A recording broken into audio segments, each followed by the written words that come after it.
Hey everyone, I'm finally back with another video and I'm super excited about today's unboxing. I ordered AmiAmi's Bishoujo figure mystery box about 2 months ago now. It arrived in the mail about a couple weeks ago and I'm finally getting a chance to unbox it for you guys. So I'm hoping it's going to be something really special. And this time, AmiAmi has an exclusive mystery box for the US. This box contains 4 brand new Bishoujo figures released between 2023 and May 2024.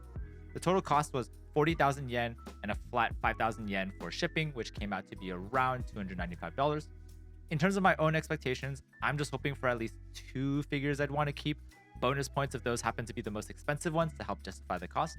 I didn't really look too hard at what was released during this time, but I'm kind of hoping for maybe a Date Alive, Albedo, maybe an Azur Lane figure. I don't really play Azur Lane, but those tend to look really, really nice. All right, so I'm going to do a fast forward of taking out all the things I got. You can kind of see I actually got a desk mat, which I was surprised at, and actually ended up getting an Albedo figure. So it's looking like a decent haul. So first one I'm going to talk about is this 1/7 Taiga wedding dress version figure by CA Works. I am not a big fan of Taiga. I think Ami Kawashima was true best girl in Toradora, and I stand by that wholeheartedly. And honestly, I don't think this figure looks that great. So I'm not going to open it up here, and I'm probably going to resell for a discounted price. Here's the base stock image so you can kind of see what it should look like when unboxed. It looks a bit dated, and I feel like unless the wedding dress in itself looks really good, I don't think it's worth anything more than $100, $125. This does come with an extra faceplate, but I tried looking and honestly, it doesn't look that different to warrant needing this extra face. Moving on, I got this 1/7 Yamada Asaemon Sagiri 1/7 figure by FNext. First impression, this box is unnecessarily big and looks really plain. You can see Yamada here and also this blue swirl, which is supposed to be for her sword. So I get that it has this sword effect, but it just looks like a nice prize figure. Like, I wouldn't be surprised if a simplified prize figure version of this exists or will exist in the future. So yeah, I'm not gonna open this one too, and probably gonna try to resell it. One thing that concerned me, if you look on the right side of the box, are these 2 large support rods, which I'm guessing are gonna hold up the sword effect. And so in this case, I think that if these support rods are gonna be very, very visible, I just think that's going to look really tacky. So just a lot of red flags to me about this figure. So I'm not surprised that this was just included to clear out inventory. So oof, 2 out of 4 figures already that I'm not going to keep. Next is this 1/7 Shana Burning Eyed Beauty version from the series Shakugan no Shana by Kadokawa. As mentioned earlier, this desk mat and figure come as sort of a bundled deal. This desk mat is basically the picturesque version of the figure. It looks really nice, but I don't need it and not really going to use it. That being said, I actually really like how this figure looks. So yay, we're finally going to have the first unboxing from this haul. The figure is fairly straightforward to assemble. The base is not just plain black, but has this colored area, which I think is just to tell you where to put the additional flame piece that comes with this figure. The sword looks pretty simple, but you basically just put it into your hand and that's mainly it.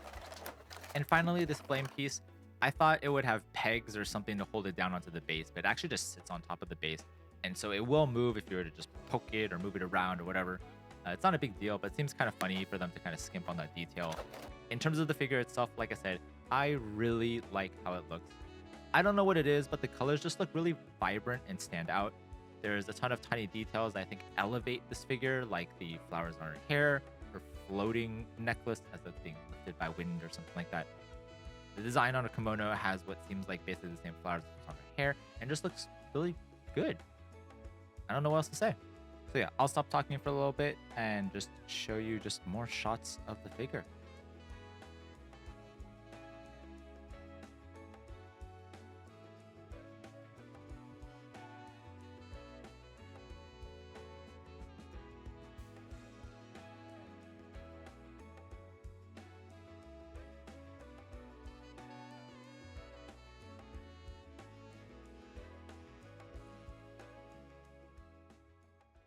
All right, so we have the last figure of this Bishoujo haul and probably the best one.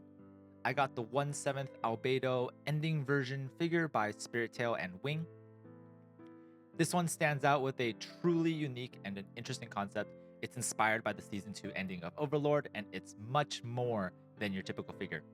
While it's hard to tell just from the box, this figure features Albedo emerging from a photo frame. Yeah, it's designed to stand like an actual photo frame.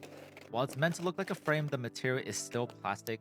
It has Overlord-like design around the sides, as you can see, as well as sprinkles of Albedo's feathers and some rose petals. The back is textured for some reason and has a notch where you're supposed to attach the support stand, completing the overall concept and look.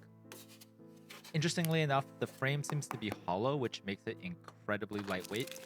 The support stand is nothing too special. It is fairly static, so you can't really adjust the angle, which is honestly fine. Onto Albedo, she looks amazing. I love how the vines wrap around her, complementing the flow of her hair and spread of her wings. Most of the details focus on the front side, which makes sense since once assembled, you'll really only see one side of her. And to attach Albedo to the frame, there's actually a magnet that once you put it in the correct position, it'll ensure that she stays on. So here's a bit of a shake test. Definitely very sturdy, but gravity still wins at the end of the day, especially when you try to flip it completely over. She definitely will fall once you go past a certain angle. I am genuinely impressed by how this figure looks. I had seen images before, but there wasn't much hype around it, so I wasn't sure what to expect. The unique concept stands out the most to me, lending itself to look better on a bookshelf or work desk, rather than in a traditional display case.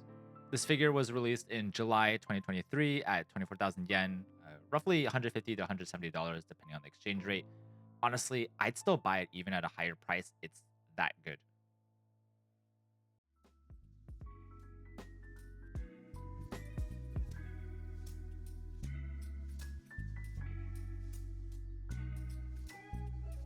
For almost $300, I think I got equal value from it. I think once I'm able to resell the Taiga and the Yamada figure even for a pretty discounted price, I think it ends up being pretty good.